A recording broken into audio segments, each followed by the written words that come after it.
கிறிஸ்து இயேசுவுக்குள் அன்பான சகோதர சகோதரிகளே, கர்த்தராகிய இயேசு கிறிஸ்துவின் நாமத்தினாலே உங்கள் யாவரையும் அன்போடு வாழ்த்துகிறேன். கர்த்தருடைய பெரிதான அன்பினாலும் கிருபையினாலும் இரக்கத்தினாலும் நீங்கள் யாவரும் நலமாக இருப்பீர்கள் என்று நம்புகிறேன். இப்பொழுதும் மீண்டுமாக ஒரு இடைவெளி.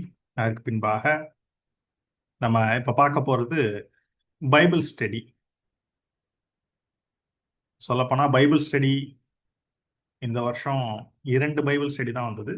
ஆனால் பைபிள் பேர்ல்ஸாகவும் இன்னும் ஒரு சில ஷார்ட் வீடியோஸாகவும் நிறைய கொடுத்துருக்கோம். இப்பயும் பைபிள் ஸ்டடியாக கண்டினியூ பண்ணுவோம் என்று சொல்லி ஒரு தலைப்பு. இந்த தலைப்பு நீண்ட நாளாக மனதிற்குள்ளாக இருந்த ஒரு தலைப்பு. நீங்க பார்க்கிறபடியே ஜீசஸ் அண்ட் ஜூடாஸ், இயேசுவும் யூதாஸ் காரியோத்தும் என்ற ஒரு தலைப்பு. இது உங்களுக்கு அநேக பேருக்கு ஒரு ஆச்சரியம் கூட கொடுக்கலாம். எதற்காக இந்த ஒரு தலைப்பு, இந்த ஒரு தலைப்புல ஏன் பைபிள் ஸ்டடி என்று சொல்லி. சரி, அதை நம்ம பார்க்கலாம். இப்ப யூதாஸை எடுத்துக்கொண்டால் ஒரு சில கேள்விகள் உண்டு. ஃபியூ இன்ட்ரெஸ்டிங் கொஸ்டின்ஸ் என்னென்ன இருக்கிறது. இன்னும் சொல்ல போனா நம்ம இதுல யூதாஸை பற்றி மாத்திரம் நம்ம பார்க்க போறது இல்ல. இன்னும் இது ஒரு பெரிய ஒரு சப்ஜெக்டாகவும் இருக்கிறது. சொல்ல போனா 2 பார்ட்ஸாக இதை கொடுக்க போறேன். அப்ப இன்றைக்கு என்ன பார்க்க போறோம்னா, இந்த ஒரு இன்ட்ரெஸ்டிங்கான ஒரு சில கொஸ்டின்ஸ் இருக்கு நமக்கு யூதாஸை குறித்து. ஒருவேளை அநேகருடைய எண்ணங்கள்ல இந்த காரியங்கள் வந்திருக்கலாம், அநேகர் இதை யோசிச்சிருக்கலாம், ஆனா அதுக்கு பதில் தெரியாம இருந்திருக்கலாம். ஆனா அநேக ரகசியங்கள் இதற்குள்ளாக இருக்கிறது. அந்த ரகசியங்களை நம்ம புரிந்து கொள்ள வேண்டும்.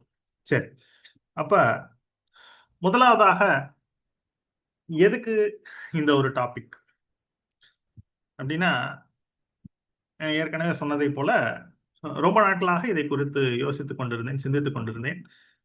இன்னும் சொல்ல போனா ஒரு ஆச்சரியமான வெளிப்பாடுகள் இதற்குள்ளாக அடங்கி இருக்கிறது.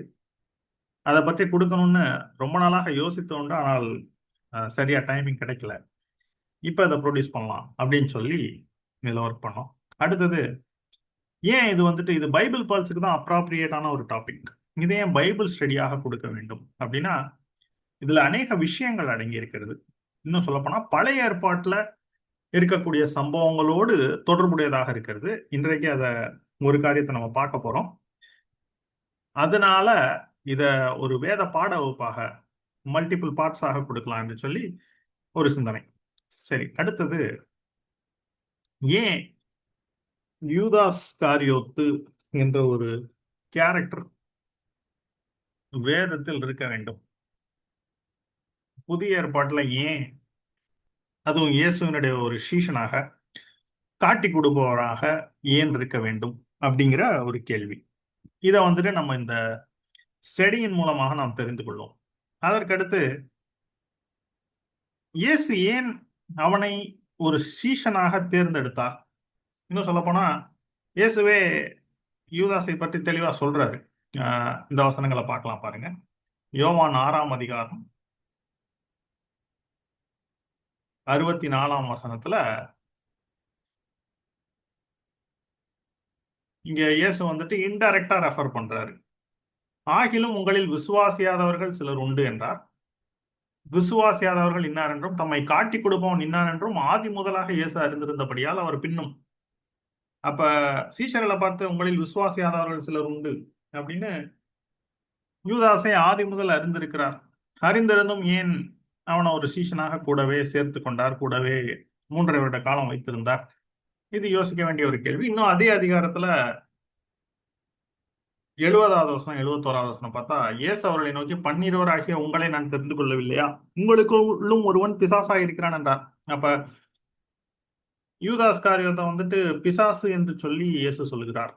இன்னும் இந்த வசனம், சீமோனின் குமாரனாய் யூதாஸ் காரியத்து 12 ஒருவனாய் இருந்தும் தம்மை காட்டி கொடுக்க போகிறவனாய் இருந்தபடியினால் அவனை குறித்து இப்படி சொன்னார். அப்ப இயேசு கிறிஸ்துக்கு ரொம்ப திட்டமும் தெளிவுமாக தெரிந்திருக்கிறது, தம்மை காட்டி கொடுப்பவன் யார் என்று சொல்லி ஆதி முதல் அறிந்திருக்கிறார் என்று சொல்லி. அடுத்து, இயேசுவோடு கூட சிலுவையிலே அறையப்பட்ட கள்ளர்கள்ல 2 பேர், அதுல ஒருவர் ரட்சிக்கப்படுகிறார். அதாவது இயேசு, இன்றைக்கு நீ என்னோடு கூட பரதேசில் இருப்பாய் அப்படின்னு அவரோட விசுவாசத்தையும் அவருடைய அறிக்கையும் மனம் திரும்புதலையும் பார்த்து விட்டு இயேசு அந்த ஒரு மொமெண்ட்ல சொல்றார். அப்ப அந்த கல்லனுக்கே அந்த ஒரு வாய்ப்பு இருந்ததுன்னா ஏன் யூதாஸுக்கு அந்த ஒரு வாய்ப்பு கொடுக்கப்படவில்லை? இன்னும் லூக்கா 23:43 இன்றைக்கு நீ என்னோட பரதீசில் இருப்பாங்கிற அந்த வசனம் தான், அதை எடுக்க வேணாம். ஏன் யூதாஸுக்கு கொடுக்கப்படவில்லை? சரி, இன்னொரு வசனம் பாருங்க. மத்தேயு 26:24 என்ன சொல்றாருன்னா, மனுஷகுமாரன் தனக்கு நியமித்தவாறே போகிறார்,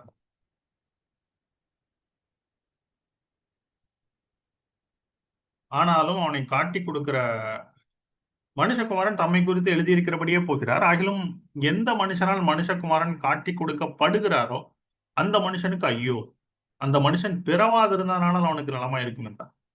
அப்ப யூதாஸ் பிறக்காமே இருந்திருந்தால் நலமாக இருந்திருக்கும் அப்படின்னு சொல்றாரு. அந்த அளவுக்கு சொல்லுகிறாரே ஏன்? இது போல அநேக கேள்விகள் வருகிறது. உங்களுக்கும் இது போன்ற ஒரு சில கேள்விகள் இருக்கலாம், இருந்திருக்கலாம், இல்லாம கூட போயிருக்கலாம். ஆனா ஒருவேளை நம்ம தெரிஞ்சுக்கலாம். இதுல முக்கியமான ஒரு கேள்வி என்னன்னா, இங்க நம்ம இந்த கல்லணை குறித்து பார்த்த அதே கேள்விதான், சிம்பிளாக கேள்வி.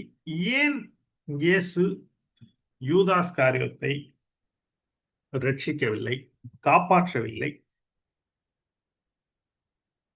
அதுதான் ஒரு முக்கியமான கேள்வி. அந்த கேள்விக்கான பதில தான் நம்ம இந்த ஒரு வேத பாடத்துல தெரிஞ்சுக்க போறோம். அது மாத்திரமல்ல, அதிலிருந்து அநேக வேதத்திற்குள்ளாக அநேக காரியங்களை அலசி ஆராய போறோம். சரி, இதே இன்னொரு ஆல்டர்னேட்டிவா சொன்னா, இயேசுவே இன்னும் டெலிபரேட்டா யூதாஸ் வந்துட்டு கெட்டு போகட்டும் என்று சொல்லி விடுகிறார். டெலிபரேட்டா வந்துட்டு அழிந்து போகட்டும் என்று சொல்லி இயேசுவே அவனை விடுறாரு. எங்கன்னு பாருங்க, யோவான் 13:26 ஒரு காரியம்.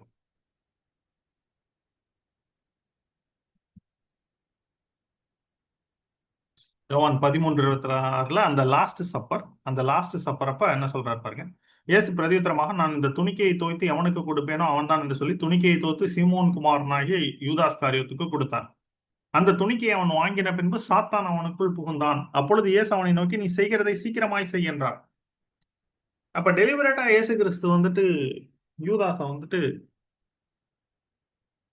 விடுகிறார். இத வந்துட்டு நம்ம எப்படி எடுத்துக்கிறது? எப்படி நம்ம புரிந்து கொள்வது? சரி, பார்க்கலாம். அப்ப இந்த கேள்வி, கடைசியா பார்த்த கேள்வி என்னன்னா, ஏன் இயேசு யூதாஸை காப்பாற்றவில்லை, ரட்சிக்கவில்லை அப்படிங்கிற அந்த கேள்விக்கு ஒரு முக்கியமான ரகசியம் இருக்கிறது. ஒரு மிஸ்டரி, ஒரு சீக்ரெட் இருக்கு. அது மறைந்திருக்கிறது. மறைந்திருந்தாதான் அது ரகசியமே. புதிய ஏற்பாட்டுல அநேக இடங்கள்ல பவுல் அப்போஸ்தலன் ஏதோ ஒரு ரகசியத்தை உங்களுக்கு அறிவிக்கிறேன் அப்படின்னு சொல்லுவாரு. கேஜேவில நீங்க பாத்தீங்கன்னா இங்கிலீஷ்ல அதுக்கு மிஸ்டரி அப்படின்னு இருக்கு.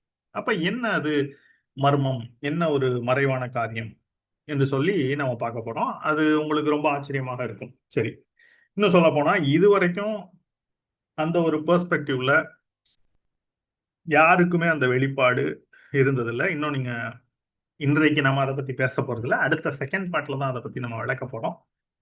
ஆகவே அந்த ஒரு காரியம் வந்துட்டு நீங்க இன்டர்நெட்ல தேடினாலும் எங்கேயுமே கிடைக்காது. ஏன்னா அது ஒரு பிரத்யட்சமான வெளிப்பாடு. ஏன்னா எனக்கும் அது இன்டர்நெட்ல இருந்து கிடைக்கல. ஆவியானவரே அதை எனக்கு கொஞ்சம் புரிய வைத்தார். சரி, ஆனா அது அடுத்த பாடத்துல தான் வரும். அது ரொம்ப ஹிடன். சரி, ஆனா அதற்கு முன்பு இந்த ஒரு காரியங்களுக்கு பதில் நம்ம கண்டுபிடிக்கிறதுக்கு முன்னாடி வேதத்தில் எங்கெல்லாம் யூதாசை குறித்து எழுதியிருக்கிறது? வேதம் என்று சொல்லும் பொழுது பழைய ஏற்பாடு மற்றும் புதிய ஏற்பாடு. அப்ப முதலாவது புதிய ஏற்பாட்டுல யூதாசை பற்றி எங்கெல்லாம் எழுதியிருக்கிறது அப்படின்னு நம்ம பார்க்கலாம். அப்பதான் அது ஒரு கம்ப்ளீட் ஸ்டடியாக இருக்கும். சரி, அப்ப யூதாசை பற்றி ஒரு சில இடங்கள்ல தான் புதிய ஏற்பாட்டில் சொல்லப்பட்டிருக்கு. இன்னும் சொல்ல போனா பேதுருவை பற்றி சொல்லப்பட்டதை விட குறைவாகவே சொல்லப்பட்டிருக்கும். ஆனால் அதே நேரத்துல மற்ற சீஷர்கள் என்று சொன்னால் இப்ப தோமாவை பற்றி ஒரு 2 இடத்துல, 2 அல்லது 3 இடம். இன்னும்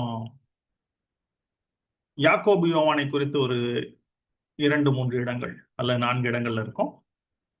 மற்ற சீஷர்கள் பாத்தீங்கன்னா பிலிப்பு ஒரு இடத்துல வருவாரு. இன்னும் கானானியனாகிய சீமோன் ஒருத்தர் இருக்காரு. அவரை பத்திலாம் ஒரே ஒரு இடத்துல தான் மென்ஷன் இருக்கும். ஆனா அதெல்லாம் விட அதிகமாக, அதாவது பேதுருவுக்கு அடுத்தபடியாக, இன்னும் யாக்கோபு யோவான் கூட சொல்லலாம், அவர்களுக்கு அடுத்தபடியாக அதிகமாக சொல்லப்பட்டிருப்பது யூதாசை பத்தி தான். சரி, எந்தெந்த இடங்கள்ல சொல்லப்படுறாருன்னா, முதலாவதாக மத்தேயு 10:4, மார்க் 3:19, இன்னும் லூக்கா 6:16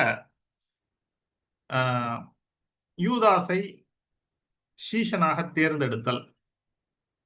அதுக்கு மேல அவரை பற்றின ஒரு பேக்ரவுண்ட் இல்ல. மத்தேயு 10ஆம் அதிகாரம் பாருங்க. 2ஆம் வசனம், அந்த 12 அப்போஸ்தலருடைய நாமங்களாவன, முந்தினவன் பேதுரு என்னப்பட்ட சீமோன் அப்படின்னு சொல்லி கண்டினியூஸா வந்து 4வது வசனத்துல கானானியனாகிய சீமோன், இது 11வது. அடுத்து 12வது பாருங்க, அவரை காட்டி கொடுத்த யூதாஸ் காரியோத்து என்பவர்களே. அப்ப இந்த இடத்துல என்ன சொல்றாங்கன்னா, காட்டி கொடுத்த யூதாஸ் காரியோத்து. இப்ப சுவிசேஷங்கள் எல்லாமே ஒரு பாயிண்ட் நோட் பண்ணுங்க. சுவிசேஷங்கள் எல்லாவற்றிலையுமே அது நடக்க நடக்க எழுதுனதல்ல. இவையெல்லாம் நடந்து முடிந்த பின்பு, அதற்கு பின்பாக பல வருடங்கள் கழித்து எழுதுனது. அதனால அவரை காட்டி கொடுத்த யூதாஸ் காரியோத்து. அது அப்பயே நடந்திருந்தா அவரை காட்டி கொடுக்க போகிற யூதாஸ் காரியோத்துன்னு எழுதியிருக்கலாம். நம்ம யோவான்ல பார்த்ததை போல காட்டி கொடுக்க போகிறவனா இருந்தபடினால், ஆதி முதலாக இயேசு கிறிஸ்தவனா இருந்தபடினால். ஆனா இந்த சுவிசேஷங்கள்ல பாத்தீங்கன்னா காட்டி கொடுத்த யூதாஸ் காரியோத்து. அப்ப ஆல்ரெடி அது நடந்துருச்சு. முதலாவது சுவிசேஷம் மார்க்குடைய சுவிசேஷம் எப்பன்னா 44-45 ஏடின்னு சொல்றாங்க. அந்த டைம்ல தான் எழுதுனது. அதற்கு பின்புதான் மற்ற சுவிசேஷங்கள் எழுதுறாங்க. அப்ப இயேசு கிறிஸ்து சிலுவையில மரித்தது 27 33 ஏடிக்குள்ள மரித்து உயிரோடு எழுந்தது. அதுக்கு பின்பு கிட்டத்தட்ட ஒரு 10 வருடங்கள் 12 வருடங்கள் கழித்து தான் அந்த முதல் சுவிசேஷமே எழுதப்படுது. அப்ப ரிகலெக்ட் பண்ணி எல்லாத்தையும் ஆவியானவர் வந்துட்டு சீஷர்கள் மூலமாக எழுதுகிறார். அது ஒண்ணு நம்ம புரிஞ்சுக்கணும், மனசுல வச்சுக்கணும். சரி, இதற்கு அடுத்து பாருங்க இன்ஸ்டன்ஸ். இங்க காட்டி கொடுத்த யூதாஸ் காரியத்தை அடுத்து மார்க் 3ஆம் அதிகாரம் 16வது வசனத்துல இருந்து பாத்தீங்கன்னா இவர்கள் எல்லாருடைய நாமங்களும் வரும். முதலாவது பேதுரு வரும். கடைசியாக பாருங்க 19வது வசனத்துல அவரை காட்டி கொடுத்த யூதாஸ் காரியத் என்பவர்களே. இன்னும் லூக்கால போகும் பொழுது லூக்கா 6ஆம் அதிகாரம் 16ஆம் வசனம் இங்கே லிஸ்ட் வரும். அவர்கள் யாரெனில் பேதுரு, அடுத்து இங்க கானானியனாகிய சீமோன் 10ஆவதா சொல்லப்பட்டிருக்காரு. யாக்கோபின் சகோதரனாகிய யூதா 11, துரோகியான யூதாஸ் காரியோத்து. அப்ப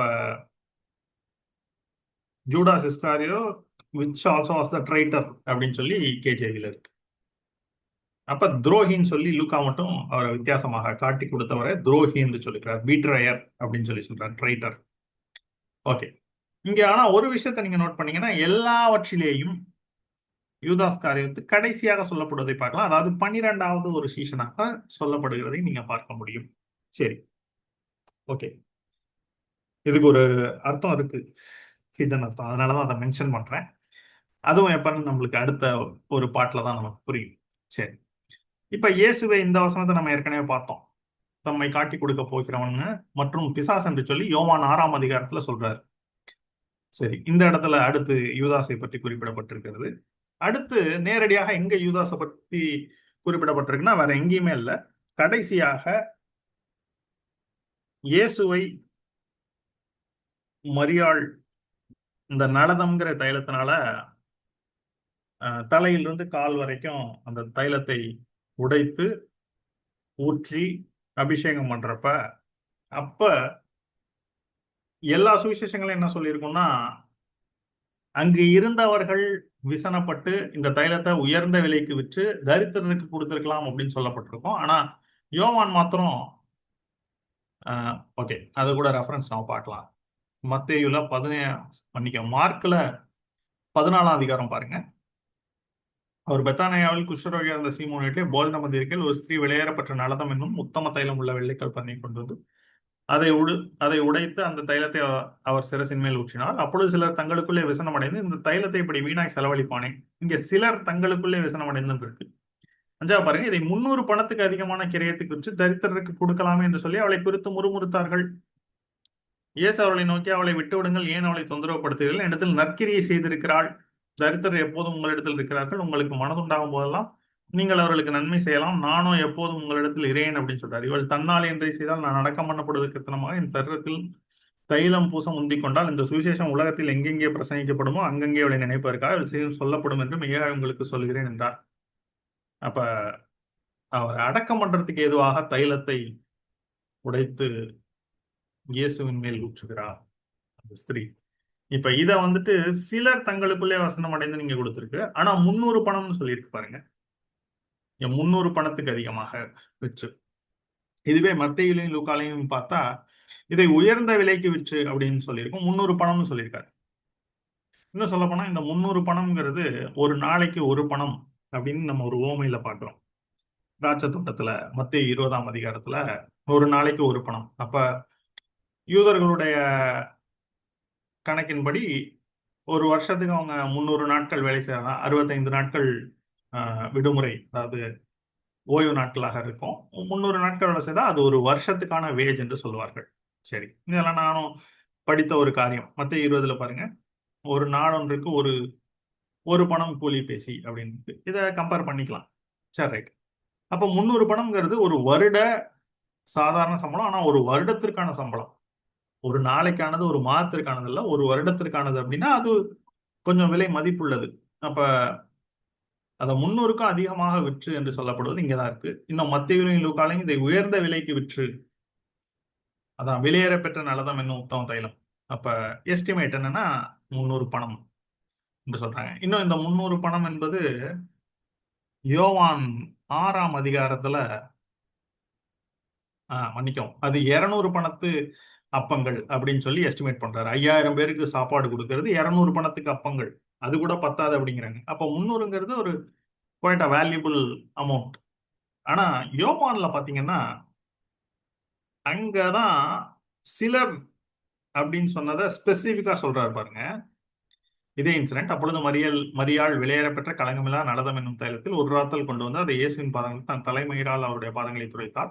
அந்த வீடு முழுவதும் தைலத்தின் பரிமாணத்தினால் நிறைந்தது. இங்க பாருங்க, அப்பொழுது அவருடைய சீஷரில் ஒருவனும் அவரை காட்டிக் கொடுக்க போகிறவனுமாகிய காட்டிக் கொடுக்க போகிறவனுமாகிய சீமோனுடைய குமாரனான யூதாஸ் காரியோத்து இந்த தைலத்தை 300 பணத்துக்கு விற்று தரித்திரருக்கு கொடாமல் போனதென்ன என்றான். அடுத்த வசனம் பாருங்க. அவன் தரித்திரரை குறித்து கவலைப்பட்டு இப்படி சொல்லாமல் அவன் திருடனானபடியினாலும், நோட் பண்ணுங்க, திருடனானபடியினாலும். அப்ப அவன் அந்த பணப்பைய வச்சுட்டு அவன் என்ன பண்றான்னா அவன் திருடனாக இருக்கிறான். அப்ப கணக்கை கொஞ்சம் மாற்றி ஒரு சில பணத்தை தனக்கு எடுத்துக் கொள்ளுகிறவனாக இருக்கிறான். அடுத்தது பணப்பையை வைத்துக்கொண்டு அதில் போடப்பட்டதை சுமக்கிறவன் ஆனபடினாலும் இப்படி சொன்னான். அப்ப பணத்தை ஹேண்டில் பண்ற ட்ரெஷர் ஜூடாஸ் தான். ஆனா ஒரு ட்ரஸ்ட் ஒர்த்தி கிடையாது, திருடனாக. இன்னும் யோவான் 10ல திருடன் திருடவும் கொல்லவும் அழிக்கவும் வருகிறான். அதான் பிசாசை குறித்து சொல்லப்பட்டது. இயேசு யூதாசை பிசாஸ் என்று சொல்லிட்டாரு. சரி, 7ஆம் வசனம் பாருங்க. அப்பொழுது இயேசு இவளை விட்டுவிடு, என்னை அடக்கம் பண்ணும் நாளுக்காக இதை வைத்திருந்தாள். இதேதான். அப்ப இந்த இடத்துல இவளை விட்டு விடுங்கன்னு சொல்லாம இவளை விட்டு விடு என்று சொல்லி யூதாஸ் அட்ரஸ் பண்றாரு. ரொம்ப ஸ்பெசிபிக்கா இங்க சொல்றாரு. மார்க்கு கொஞ்சம் ஜெனரலைஸ் பண்ணி எழுதுறாரு. சரி, அப்ப 300 பணம்ங்கிறது அப்ப சொன்னது யாரு? யூதாஸ் தான், யூதாஸ் காரியோத்து. அப்ப திருடன் என்று சொல்லி யோவான் ஒரு வர்ணிக்கிறார். பணப்பையை வைத்துக் கொண்டு அதிலே போடப்பட்டதை சுமக்கிறவன், ட்ரெஷரர். இது யூதாஸை பற்றி சொல்லப்பட்டிருக்கிற அடுத்த இடம்.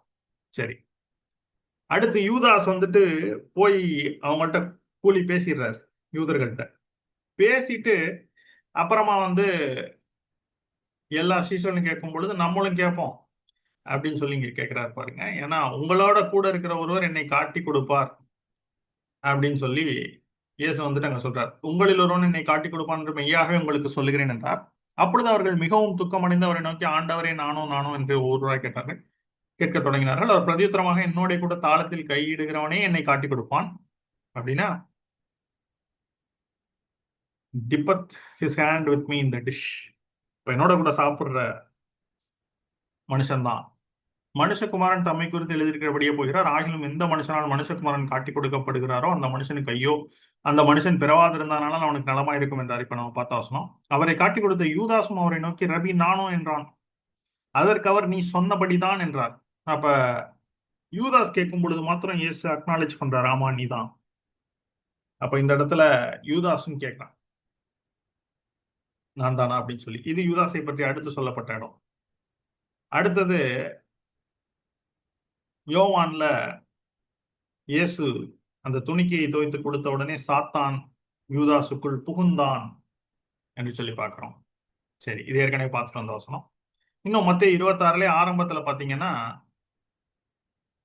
அப்பொழுது 12 ஒருவனாகிய யூதாஸ் கர்யோத்து என்பவன் பிரதான ஆசாரியத்திற்கு போய், எங்கன்னா கரெக்டா இந்த ஒரு இன்சிடென்ட்டுக்கு அடுத்துதான். இதுக்கும் ஒரு அர்த்தம் இருக்கு, இதையும் செகண்ட் பார்ட்ல சொல்றேன். எங்கன்னா இந்த 300 பணம், இங்க பாருங்க, இந்த தைலத்தை உயர்ந்த விலைக்கு விற்று தரித்திற்கு கொடுத்துக்கலாமே என்றார்கள். அப்பதான் இயேசு சொல்றார், நீங்கள் இந்த ஸ்திரீயின் தொந்தரவுப்படுத்துகிறீர்கள், இவளை விட்டு விடு என்று சொல்லிட்டு தைலத்தின் சரீரத்தின் மேல் ஊற்றுன்னு அடக்கம் பண்ணுவதற்கு எத்தனமான செய்கை அப்படின்றப்ப, அப்ப பாருங்க, அப்பொழுது பண்ணில் அவரை யூதாஸ சொன்ன உடனே யூதாஸோட ரெஸ்பான்ஸ் எப்படி இருக்கு? பண்ணில் ஒருவனாகிய யூதாஸ் கர்யோத்து என்பவன் பிரதான ஆசாரியரிடத்திற்கு போய், நான் அவரை உங்களுக்கு காட்டிக் கொடுக்கிறேன், நீங்கள் எனக்கு என்ன கொடுக்கிறீர்கள் என்றான். அவர்கள் அவனுக்கு 30 வெள்ளிக்காசை கொடுக்க உடன்பட்டார்கள்.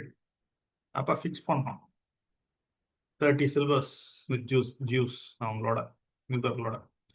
சரி, அடுத்தது இப்ப நேரா கெத்சமனே தோட்டத்துக்கு போனோம்னா அங்க நடந்தது என்னன்னு உங்களுக்கு தெரியும். இயேசுவை முத்தமிட்டு காட்டி கொடுக்கிறத பார்க்கலாம். அப்ப இயேசு என்ன சொல்றாருன்னா, சிநேகிதனே என்னத்திற்காக வந்திருக்கிறாய்ன்னு மத்தேயுல 26, 40, 49, 50 இதே அதிகாரம் தான். உடனே அவன் இயேசுவினிடத்தில் வந்து, ரபி, நீர் வாழ்க என்று சொல்லி அவரை முத்தம் செய்தான். அப்பொழுது இயேசு அவனை நோக்கி, சிநேகிதனே என்னத்திற்காக வந்திருக்கிறாய் என்றார். அப்பொழுது அவர்கள் கிட்ட வந்து இயேசுவின் மேல் கை போட்டு அவரை பிடித்தார்கள். அப்ப இந்த இடத்துல யூதாஸை பற்றி சொல்லியிருக்கு. இன்னும் லூக்கால பார்க்கும் பொழுது, லூக்கா 22, 47, 48 இயேசு வந்துட்டு என்ன சொல்றாருன்னா, இந்த இடத்துல இயேசுவை முத்தம் செய்யும்படி அவர் இடத்தில் சேர்ந்தான். இயேசு அவனை நோக்கி, யூதாசை, முத்தத்தினாலேயா மனுஷகுமாரனை காட்டி கொடுக்கிறாய் என்றார். அப்ப இங்கே யூதாசை பற்றி கொடுக்கப்பட்டிருக்கு. இன்னும் யோவான்ல பார்க்கும் பொழுது அவரை காட்டி கொடுத்தவனாகிய யூதாசும் அவர்களோடு கூட நின்றான் என்று சொல்லி அங்க முத்தமிட்டதை பற்றி சொல்லவில்லை. யோவான்ல 18ஆம் அதிகாரம் அங்க பிடிக்க வராங்க. அவரை காட்டி கொடுத்த யூதாசும் அவர்களோட கூட நின்றான். சரி, ஓகே. அடுத்தது இப்ப அவரை யூதாஸ் என்ன நினைக்கல அப்படின்னு தெரியுதுன்னா, அவரை விசாரித்து விட்டு விட்டு விடுவார்கள் இயேசுவை. சரி, நம்மளும் பணம் பார்க்கலாம், ஏன்னா அவனுடைய கண் பணத்தின் மேல இருந்தது. ஆனா என்னாச்சு, அப்பொழுது அவரை காட்டி கொடுத்த யூதாஸ் அவர் மரண ஆக்கினைக்குள்ளாக தீர்க்கப்பட்டதை கண்டு மனஸ்தாபப்பட்டு,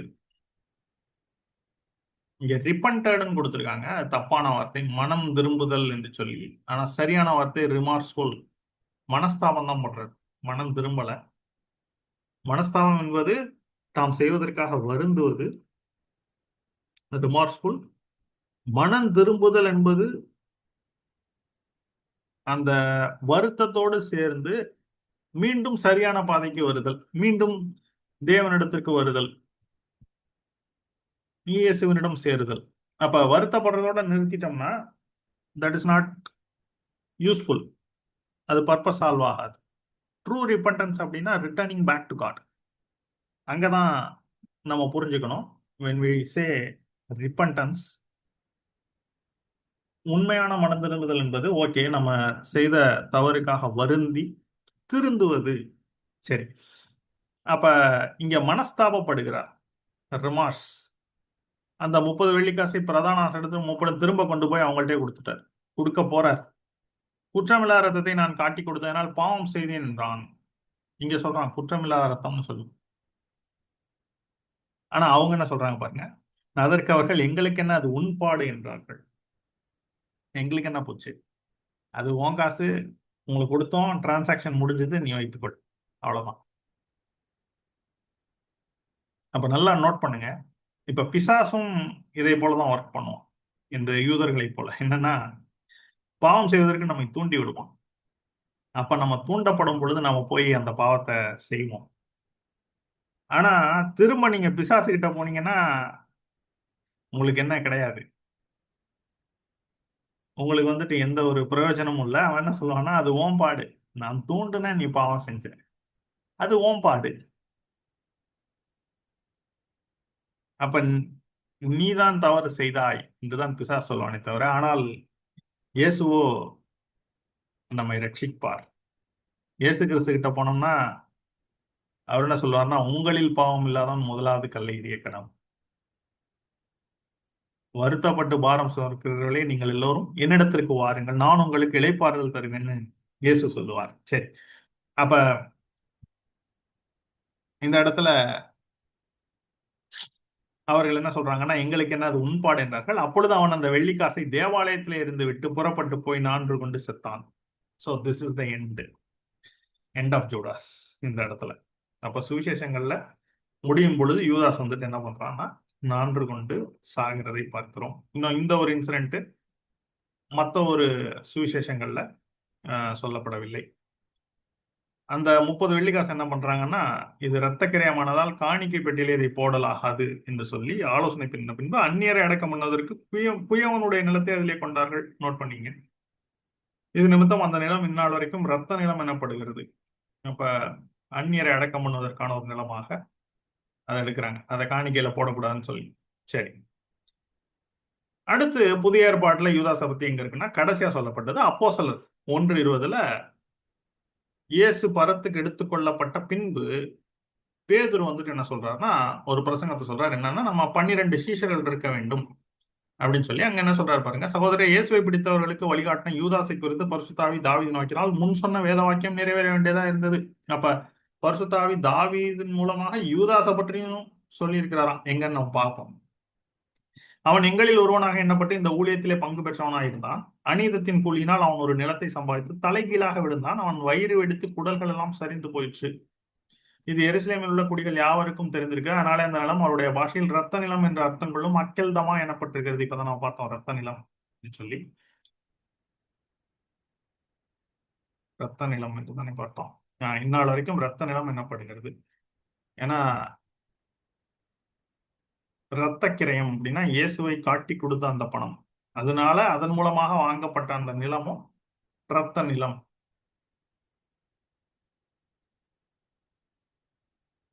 நீர் அடக்கம் பண்ணுவதற்கு குயனுடைய நிலத்தை அதனாலே கொண்டார்கள். அப்ப அந்த 30 வெள்ளிக்காசை வச்சு ஒரு குயனுடைய நிலத்தை தான் வாங்கியிருக்காங்க அடக்கம் பண்றதுக்காக. சரி, ஓகே.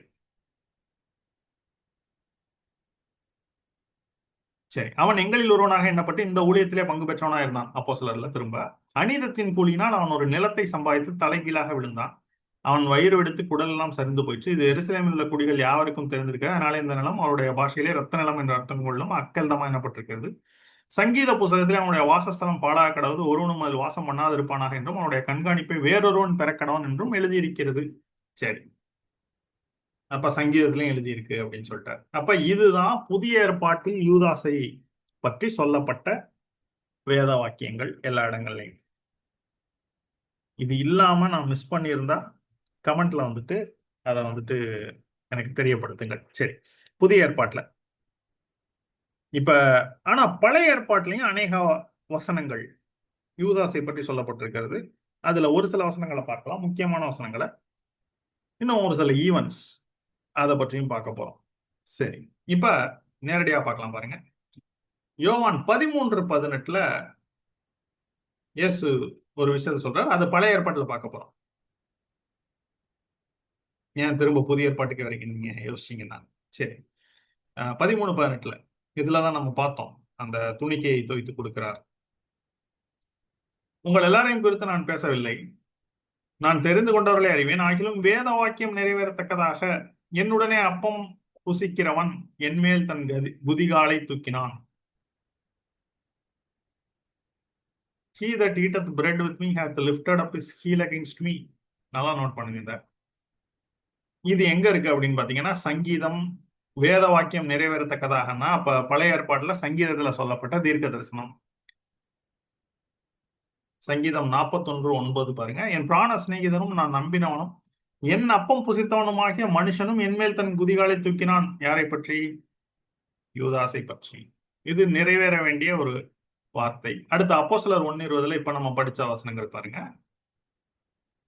அப்போஸ்தலர் 1:20.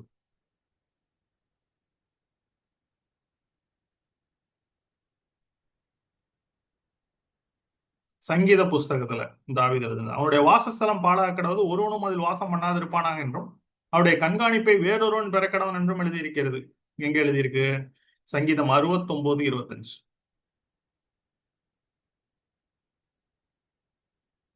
தீர்க்க தரிசனங்கள் சங்கீதம் 69:25. அவர்கள் வாசஸ்தலம் பாழாக கிடவது, அவருடைய கூடாரங்களில் குடியில்லாமல் போவதாக.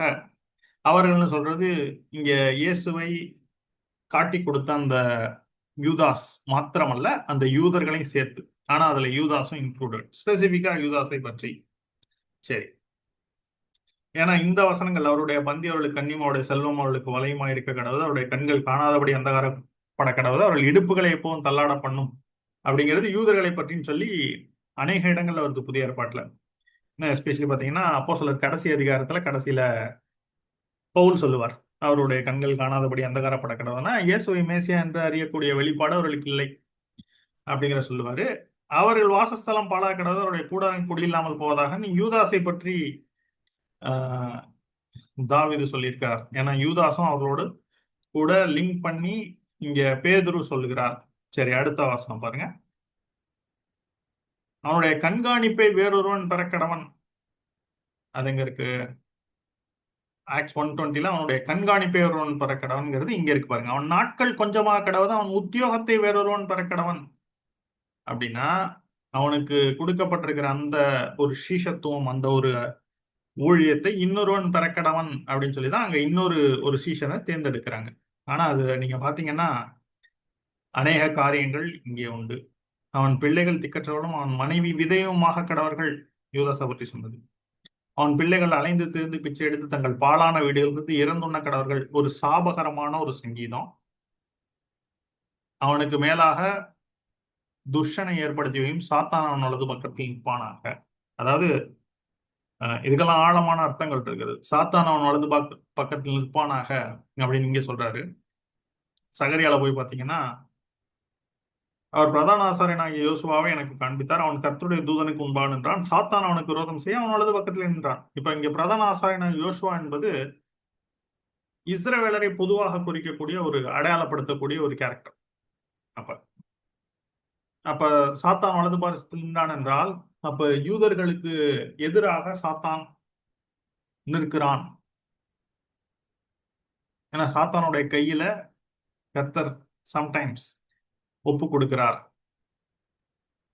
இந்த இடத்துல இது யூதாஸ டைரக்டாவும் குறிக்கிறது இந்த விஷயங்கள். சரி, ஓகே. சங்கீதம் இது இல்லாம இன்னும் ஒரு சில சங்கீதங்கள் பாருங்க. சங்கீதம் 55:12-14. அப்ப தாவீது தன்னுடைய நெருங்கிய ஒரு நண்பரை பற்றி சொல்றார். ஆனா துரோகியாக மாறினவன். என்னை நிந்தித்தவன் சத்துரு அல்ல, அப்படி இருந்தால் சகிப்பேன். எனக்கு விரோதமாய் பெருமை பாராட்டினவன் என் பகைஞன் அல்ல, அப்படி இருந்தால் அவனுக்கு மறைந்திருப்பேன். எனக்கு சமமான மனுஷனும் என் வழிகாட்டியும் என் தோழனுமாகிய நீ அவன். எல்லா சீஷர்களும் இயேசுவும் தோழர்களாக சிநேகிதர் என்று சொல்லேன்னு சொல்றாரு பாருங்க. ஒரு இடத்துல நாம் ஒருமித்து இன்பமான ஆலோசனை பண்ணி கூட்டத்தோட தேவாலயத்துக்கு போனோம். ஆனா அப்படி இல்லை. ஆனா நீ வந்துட்டு என்ன பண்ணிட்ட? எனக்கு துரோகம் செய்தாய். அதே மாதிரி சங்கீதம் 35:14-16. நான் அவனை என் சிநேகிதனாகவும் சகோதரனாகவும் பாவித்து நடந்து கொண்டேன். தாய்க்காக துக்கி இருக்கிறவனைப் போல துக்க வஸ்திரம் தரித்து தலை கவிழ்ந்து கிடந்தேன்.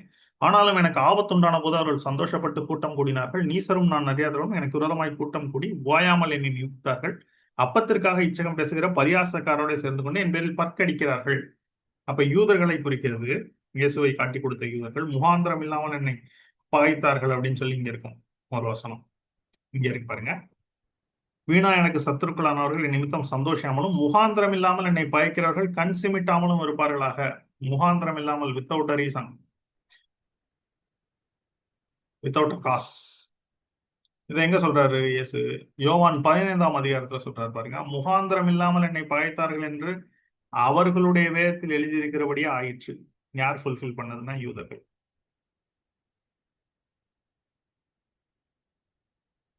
இங்க பாருங்க. முகாந்திரம் இல்லாமல் என்னை பகைத்தார்கள் என்று அவருடைய வேதத்தில் எழுதியிருக்கிற வாக்கியம் நிறைவேறும்படிக்கு இப்படி ஆயிடுச்சு. அப்ப வேத வாக்கியங்கள் நிறைவேற வேண்டும். நல்லா பாருங்க. சோ அடுத்து இந்த 30 வெள்ளிக்காசை கொண்டு அந்த குயவன் நிலத்தை கொன்ற கொண்ட ஒரு விஷயம். சரி. அது எங்க இருக்குன்னா சகரியா 11.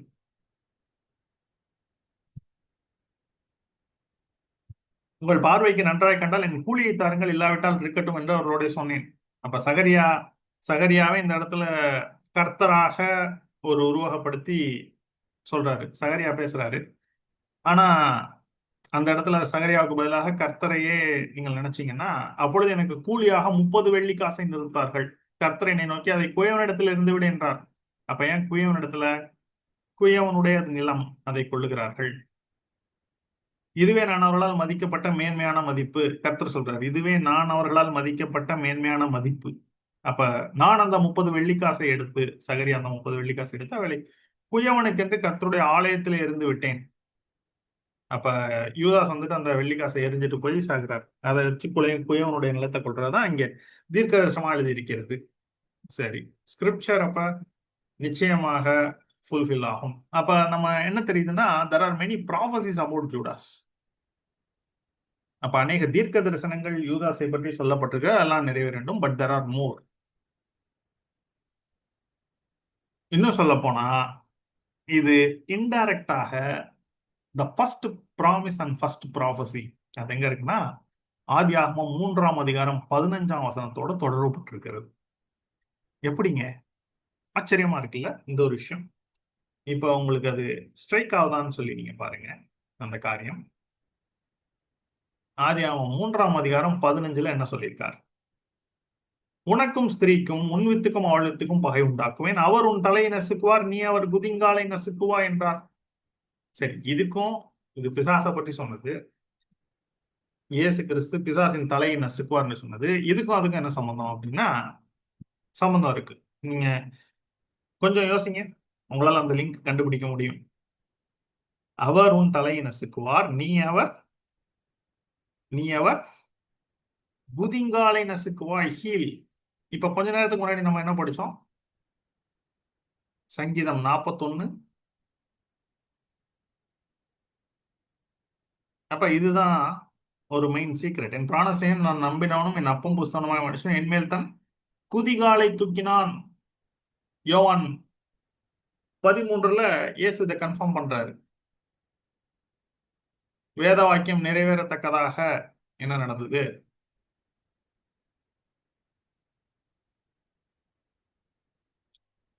ஆகிலும் வேத வாக்கியம் நிறைவேறத்தக்கதாக என்னுடனே அப்பம் புசிக்கிறவன் என்மேல் தன் குதிகாலை தூக்கினான். அப்ப ஆச்சரியமா இருக்குல்ல? அப்ப இயேசு ஏன் யூதாசை காப்பாற்றவில்லை? எப்படி லிங்க் ஆயிருக்கு? இயேசு ஏன் யூதாசை காப்பாற்றவில்லைன்னா டிவைன் பிளான். இப்ப இந்த ஆன்சர் நம்ம புரியணும். இயேசு ஏன் யூதாசை ரட்சிக்கவில்லை, ஏன் காப்பாற்றவில்லைங்கிற ஆன்சர் நமக்கு புரிஞ்சாதான் இந்த லிங்க்கும் கனெக்ஷனும் நமக்கு புரியும். அதான் ஃபுல்லா புரிஞ்சுக்க போறோம் பாருங்க. ஸ்ட்ரெயிட் ஆன்சருக்கு வருவோம். ஏன் இயேசு யூதாசை காப்பாற்றவில்லை? யூதாசை பத்தி சொல்லி இருக்கிற இன்னொரு வாக்கியம், இதை நான் உங்களுக்கு ஃபர்ஸ்ட் நான் சொல்லல, ஏன்னா இந்த இடத்துல அதை ரிவீல் பண்ணலாம் அப்படின்னு சொல்லி. இதுதான் reason, the real reason why Jesus didn't save Judas. நான் அவருடனே உலகத்தில் இருக்கையில் அவர்களை உம்முடைய நாமத்தினாலே காத்துக்கொண்டேன், நீர் எனக்கு தந்தவர்களை காத்து கொண்டு வந்தேன், வேத வாக்கியம் நிறைவேறத்தக்கதாக. கேட்டின் மகன் கெட்டு போனானே அல்லாமல் அவர்களில் ஒருவனும் கெட்டு போகவில்லை. இதுதான் ஆன்சர். என்ன ஆன்சர்? வேத வாக்கியம் நிறைவேற வேண்டும்.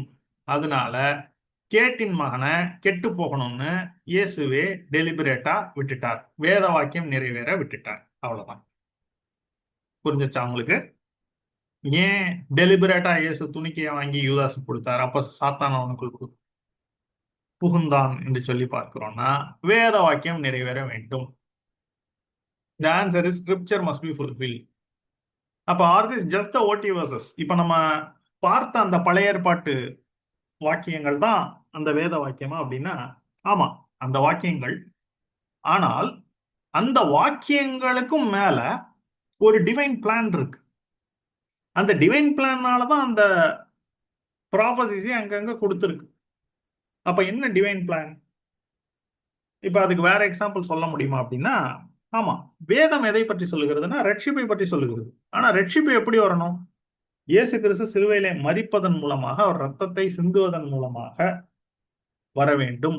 மீண்டுமாக ஒரு உயிர் தெழுவதின் மூலமாக அது நிரூபிக்கப்பட வேண்டும், ஊர்ஜிதப்படுத்தப்பட வேண்டும். It must be proved by his resurrection. அப்பதான் அவரு சிந்தின ரத்தத்தின் மூலமாக ரட்சிப்பு என்பது கன்ஃபார்ம் ஆகும். ஏன்னா அநேகர் சிலுவையில மறிச்சிருக்கலாம், ஆனா இயேசு மறித்தது மாத்திரம் எப்படி ஸ்பெஷல்? எப்படி அது நம்முடைய பாவ மன்னிப்புக்கு ஈடாகும், ரட்சிப்பாகும்னா அவர் உயிர்த்தெழுதல் மூலமாக நிரூபிக்கப்படும். சரி, அப்ப இயேசு கிறிஸ்து மரித்து உயிரோடு எழுந்திருக்க வேண்டும்ங்கிறது அனாதி திட்டம். உலக தோற்றத்திற்கு முன்பு சிலுவையில் அடிக்கப்பட்ட ஆட்டுக்குட்டி அவர். அப்ப அந்த ஒரு காரியத்தை தேவன் பங்கு பங்காக வகை வகையாக தீர்க்கதரிசிகள் மூலமாக வெளிப்படுத்தி கொண்டே வருகிறார். ஏசாயா 53 அதிகாரத்துல சொல்றாரு, சங்கீதம் 22ல சொல்றாரு. இன்னும் சொல்ல போனா இயேசு கிறிஸ்துவுக்காகத்தான் இந்த பழைய ஏற்பாட்டுல சொல்லப்பட்ட அத்தனை கேரக்டர்ஸும், இஸ்ரவேல் தேசமும் கூட மேசியாவுக்காக தான் எல்லாமே. இப்ப உங்களுக்கு புரியும்னு நினைக்கிறேன். அப்ப டிவைன் பிளான். அப்ப அந்த டிவைன் பிளான் தான் வேத வாக்கியங்கள்ல அங்கங்க பிரித்து பிரித்து சொல்லப்பட்டிருக்கிறது. இன்னும் சொல்ல போனா நம்மளுடைய தலைப்பும் ஜீசஸ் அண்ட் ஜூடாஸ். அப்ப ஜீசஸை பத்தியும் நம்ம பார்க்க வேண்டும், யூதாசை குறித்தும் பார்க்கிறோம். சரி, இப்ப இதே ஆன்சர் பாருங்க, இன்னொரு இடத்துல சொல்றாரு பாருங்க. பேதுரு என்ன பண்றாருன்னா, அந்த மல்குசனுடைய காதை வெட்டுகிறார், அந்த சேவகனை, அந்த கெத்சமனே தோட்டத்துல அரெஸ்ட் பண்ண வரும்பொழுது. அப்ப இயேசு என்ன பண்றாருன்னா, அந்த காதை திரும்ப ஒட்ட வைக்கிறார். ஒட்ட வச்சு அங்க அற்புதம் பண்றார், சுகமாக்குகிறார். அந்த இடத்துல கூட சுகமாக்கிட்டு என்ன சொல்றாரு பாருங்க, உன் பட்டயத்தை உன் உரையிலே போடு அப்படின்னு சொல்லிட்டு, உன் பட்டயத்தை திரும்ப அதன் உரையிலே போடு, பட்டத்தை எடுக்கிற யாரும் பட்டயத்தால் மடிந்து போவார்கள். இங்க என்ன சொல்றாரு, நான் இப்பொழுது என் பிதாவை வேண்டிக் கொண்டால், இப்ப நான் இந்த இடத்துல இருந்து தப்பிக்கணும்னா, இந்த ஒரு சூழ்நிலையிலிருந்து நான் போகக்கூடாது, சிலுவைக்கு போகக்கூடாதுன்னா, இப்ப நான் பிதாவை வேண்டிக் கொண்டால் என்ன செய்வார் அவரு? 12 லேகியோனுக்கு அதிகமான தூதரை என் இடத்துல அனுப்ப மாட்டாருன்னு நினைக்கிறாயா? அப்ப ஒரு லேகியோன், லீஜன் அப்படின்னு இருக்கும் இங்கிலீஷ்ல, 12 லீஜன்ஸ் ஆஃப் ஏஞ்சல்ஸ். ஒரு லீஜன் பாத்தீங்கன்னா கிட்டத்தட்ட ஒரு 6000 சோல்ஜர்ஸ் அப்படின்னு சொல்றாங்க. அப்ப 12 லீஜன்ஸ்னா பாருங்க, 72,000 சோல்ஜர்ஸ், 72,000 ஏஞ்சல்ஸ். ஒரு ரோமன் சோல்ஜர் குரூப்ல ஒரு லீஜன் அப்படின்னா 6000 வீரர்கள் உள்ள ஒரு படை. அப்ப 12 லீஜன்ஸ் ஆஃப் ஏஞ்சல்ஸ், அப்ப 72,000 ஏஞ்சல்ஸ். பழைய ஏற்பாட்டுல ஒரு தூதன் வந்தப்ப entire Assyrian army out, 1,85,000 people. இப்ப 12 லீஜன்ஸ் ஆஃப் ஏஞ்சல்ஸ் வந்தா என்ன ஆகும்? Completely powerful. Jesus is completely powerful to save himself out of that situation. இன்னும் நினைச்சா அவர் மறைஞ்சு கூட போயிருக்கலாம் திரும்ப. இன்னும் சொல்ல போனா அவர் எருசலேமுக்கு வராமே போயிருந்திருக்கலாம் அந்த பஸ்கா பண்டிகைக்கு. ஆனா ஏன் இயேசு கிறிஸ்து அதெல்லாம் செய்யல? அடுத்த வசனம் சொல்றாரு பாருங்க, அப்படி செய்வேனானால் இவ்விதமாய் சம்பவிக்க வேண்டும் என்கிற வேத வாக்கியங்கள் எப்படி நிறைவேறும்? அப்ப இது ஏற்கனவே ஒரு மெசேஜ்ல சொல்லியிருக்கேன், லாங் பேக். இப்ப வேத வாக்கியங்கள் நிறைவேற வேண்டும், scriptures must be fulfilled.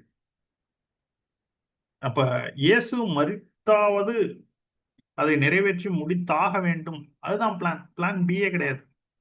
There is only plan A, only one plan. அப்ப இதுதான் பிளான். இது வழியா தான் இயேசு கிறிஸ்து போய் தான் அவர் என்ன பண்ண முடியும்? ரட்சகராக, ரட்சிப்பின் அதிபதியாக, அவர் பரலோகத்துல ராஜாதி ராஜாவாக விற்றிருக்க முடியும், விற்றிருக்க வேண்டும். அதுதான் தேவ திட்டம். அந்த திட்டத்தை போட்டதும் அவர் தான், அதை நிறைவேற்றியதும் அவர் தான். ஆக அந்த வேத வாக்கியங்கள் நிறைவேற வேண்டும் ஆன் எனி காஸ்ட். இன்னும் சொல்ல போனா, இந்த வேதத்தில் இருக்கிற ஒரு எழுத்தாவது உறுப்பாவது சம்பவிக்காமல் போகாது. இன்றைக்கு என்ன வேணாலும் வரலாம், என்ன சயின்ஸ் வேணாலும் வரலாம், என்ன டெக்னாலஜி வேணாலும் வரலாம், என்ன அட்வான்ஸ்மெண்ட் வேணாலும் வரலாம், ஆர்டிபிஷியல் இன்டெலிஜென்ஸ் வரலாம். ஆர்டிபிஷியல் இன்டெலிஜென்ஸ் வேறு ஒரு சிருஷ்டி, புதிய சிருஷ்டியாக கூட இருக்கலாம். பவுல் சொல்றாருல ரோமர் 8 கடைசியில, வேற எந்த சிருஷ்டி ஆனாலும், எவ்வளவு பெரிய வினோதமான ஒரு காரியமா வேணாலும் இருக்கலாம், ஆனால் வேத வாக்கியம் நிறைவேறும். ஒரு எழுத்தாவது ஒரு உறுப்பாவது மிஸ் ஆகாது. Every jot and tittle must be fulfilled. அப்ப கண்டிப்பா நிறைவேறும் கர்த்தர் சொன்ன காரியம். சரி, அப்ப வேத வாக்கியம் நிறைவேறுறதுதான் நம்பர் ஒன். வானமும் பூமியும் ஒளிந்து போகிறது எளிதா இருக்கும், வேத வாக்கியம் ஒரு வசனம் நிறைவேறாம போறதுக்குன்னு இயேசு சொல்றாரு. சரி, அப்ப ஏன்? ஏன்னா scriptures hold the divine plan. இந்த வேத வாக்கியத்துல தான் தேவனுடைய டிவைன் பிளான் வெளிப்படுத்தப்பட்டிருக்கிறது. அந்த வேத வாக்கியங்கள் நிறைவேறும் பொழுது டிவைன் பிளானே ஃபுல்ஃபில் ஆகுது. அப்ப புரியுதா உங்களுக்கு? அப்ப யூதாஸை பற்றி என்ன டிவைன் பிளான் அப்படி இருக்கு அப்படின்னா, ரெண்டு பிக்சர்ஸ் இருக்கு. There were two important events. இந்த காரியங்கள் ஈவன் வருவதற்கு முன்பாக கூட two important events foreshadow this. அந்த ஷேடோஸை புரிஞ்சுக்கிட்டாதான் இன்னும் நல்லா புரியும் எப்படி இந்த ஆதியாகமம் 3:15 லிங்க் ஆயிருக்குன்னு சொல்லி. இப்ப நம்ம ஒரு ஈவெண்ட்டை மட்டும் பார்த்து முடிப்போம். Already we are getting closer to ஒரு 50 மினிட்ஸ் வந்திருக்கோம்னு நினைக்கிறேன். ரெண்டாவது ஈவெண்ட்டும் பார்த்தா ஒரு இன்னும் டீட்டெயிலா பார்க்கணும். ப்ரிப்பேர் பண்ணிட்டேன், இருந்தாலும் அதனாலதான் ஆரம்பத்திலே சொன்னேன் நம்ம ரெண்டு பார்ட்டா பார்க்கலான்ட்டு. இப்ப ஹிடன் ரெவலேஷன் பாருங்க, ஹிடன் ஜெம்ஸ் மாதிரி. ஃபர்ஸ்ட் ஈவெண்ட் என்னன்னா, தாவீதுனுடைய வாழ்வில் நடந்த ஒரு சம்பவம். ஃபர்ஸ்ட் இதை மட்டும் தான் நம்ம பார்க்க போறோம். இந்த ஸ்லைடோட நம்ம இந்த பார்ட்டை நிறைவு செய்யலாம். ஓகே, இந்த வேதத்திலேயே ரெண்டு பேர் தான் நான்று கொண்டு செத்தார்கள், hung themselves. ஒருவர் யாருன்னா தெரியும், இப்பதான் பார்த்தோம், ஜூடாஸ். அவரை பத்தி தான் அந்த பைபிள் ஸ்டடி. ஆனா இன்னொருவர் யாரு? இன்னொருத்தர் யாரு?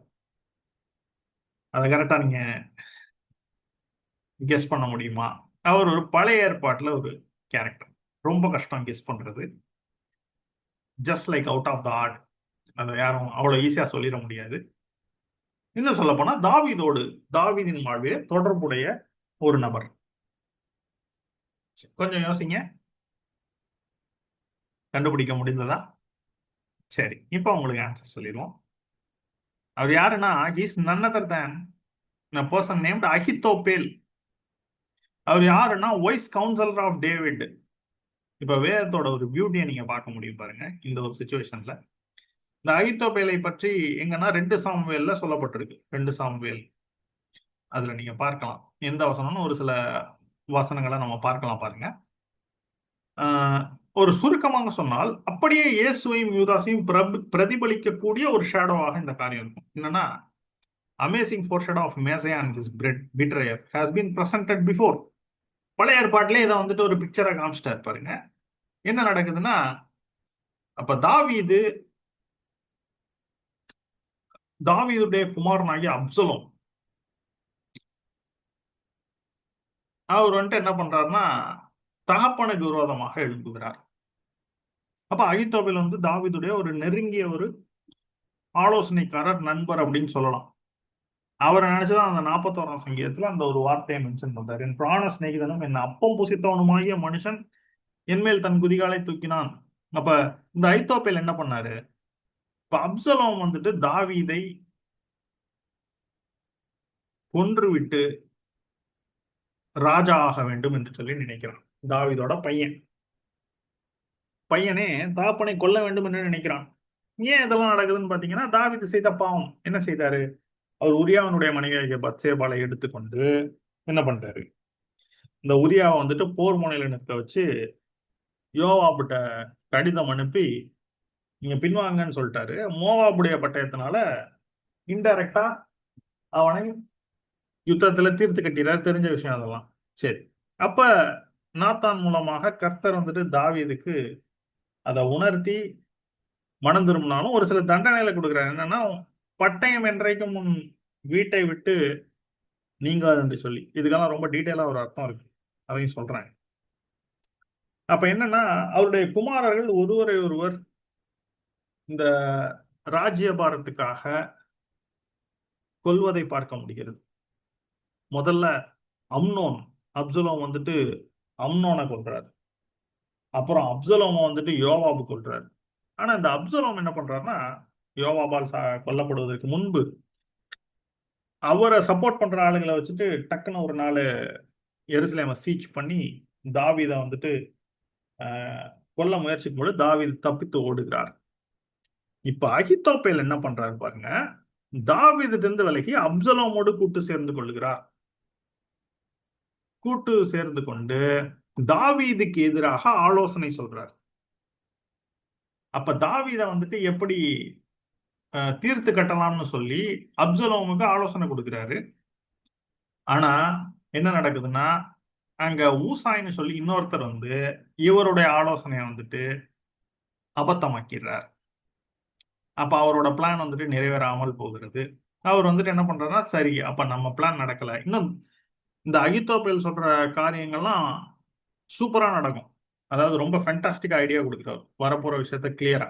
ஆனா அப்சலோம் வந்துட்டு தாவீதை பின்தொடர்ந்து போய் இன்று இரவு தீர்த்து கட்டிடலான்னு சொல்லி அகித்தோப்பேல் சொல்லும் பொழுது, அந்த இன்னொருவர் ஊசாயின்னு சொல்லி தாவீதால் அனுப்பப்படுகிற ஒரு மனுஷன் அதை மாத்திடுறாரு.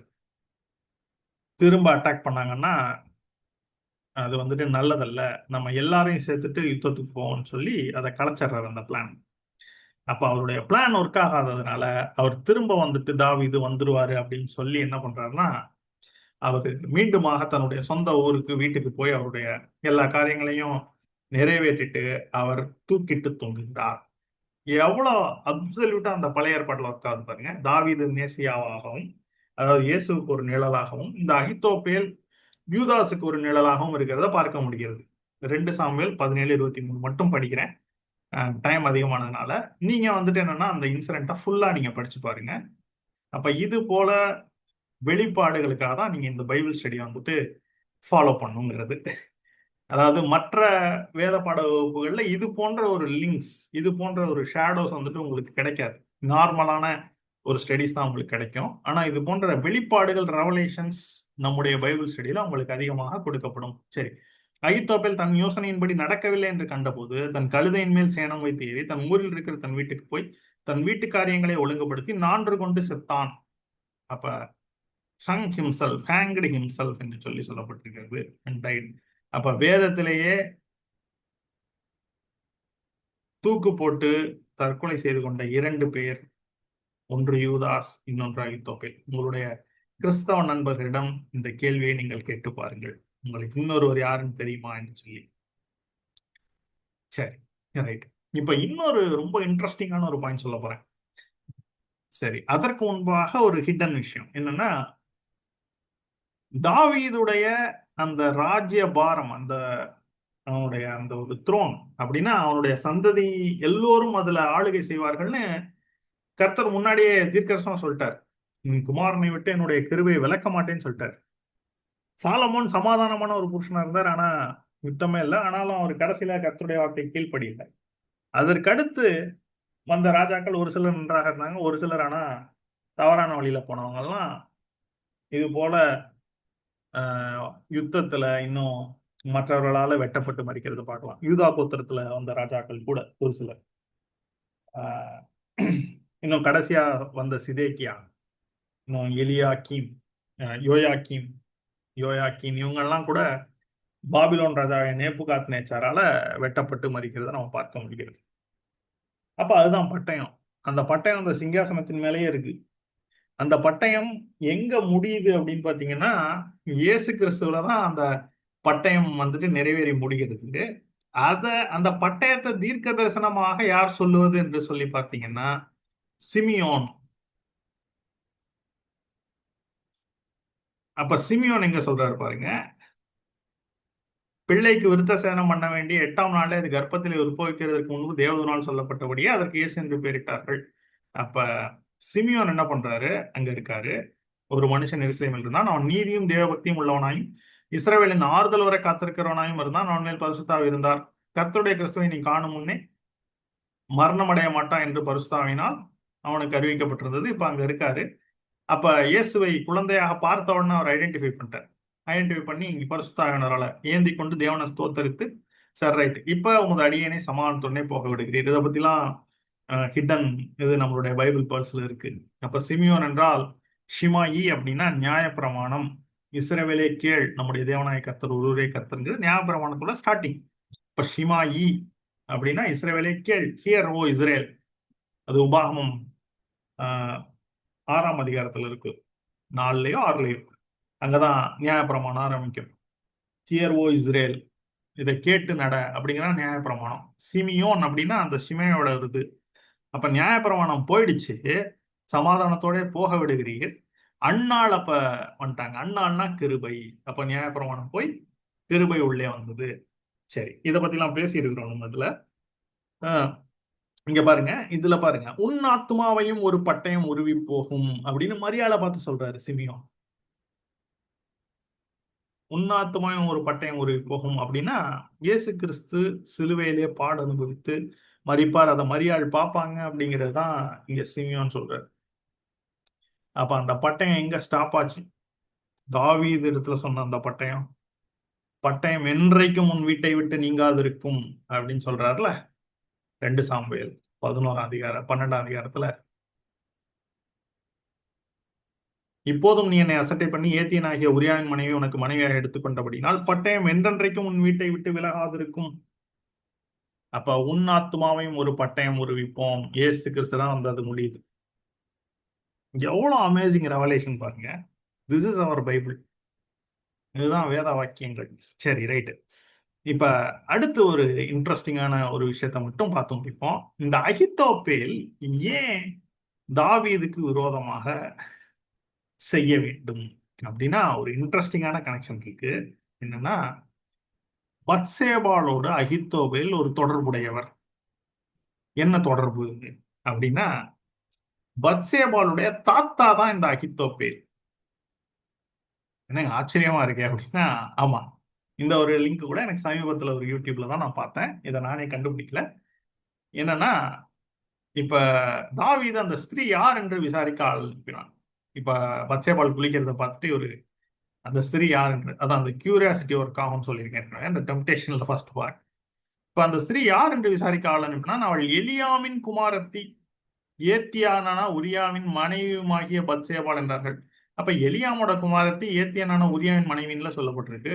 நீங்க எப்படி அகித்தோப்பேலோட கிராண்ட் டாட்டர் அப்படின்னு சொல்றீங்க அப்படின்னா, இந்த எலியாம் யாரு அப்படின்னு பாத்தீங்கன்னா, 2 சாமுவேல் 23:34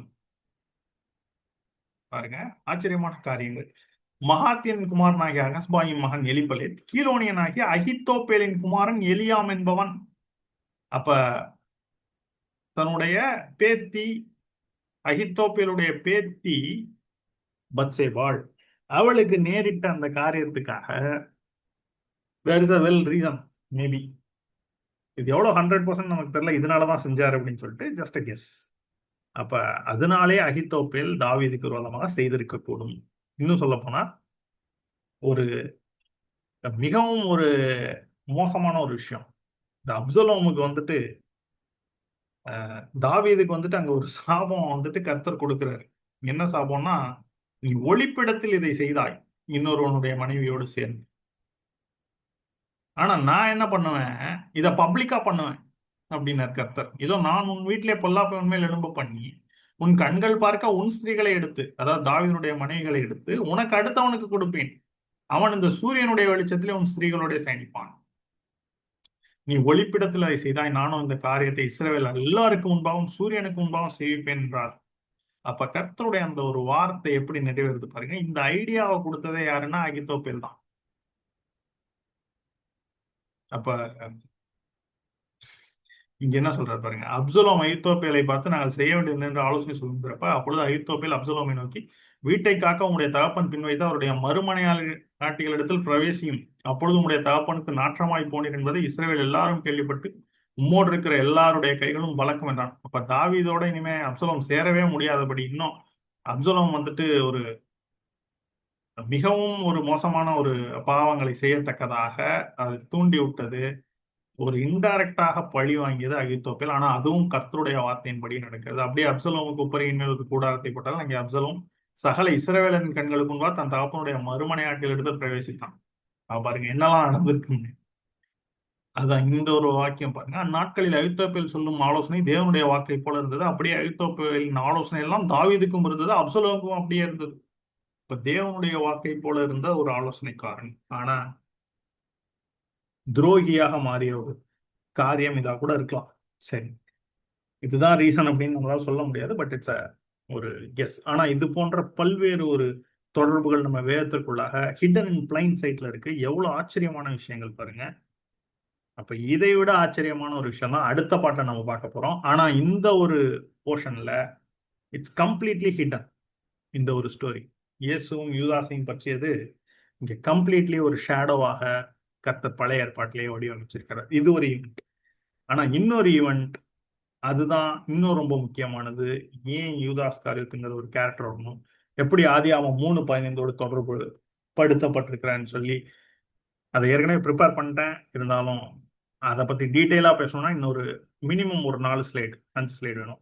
ஸோ அடுத்த ஒரு பாடத்துல, இது பார்ட் 2, அது நேரடியாக அந்த தலைப்பிலேயே, அந்த செகண்ட் ஈவெண்டோட தலைப்பிலேயே வச்சுட்டு ஒரு சஸ்பென்ஸ் வைக்கிறேன்.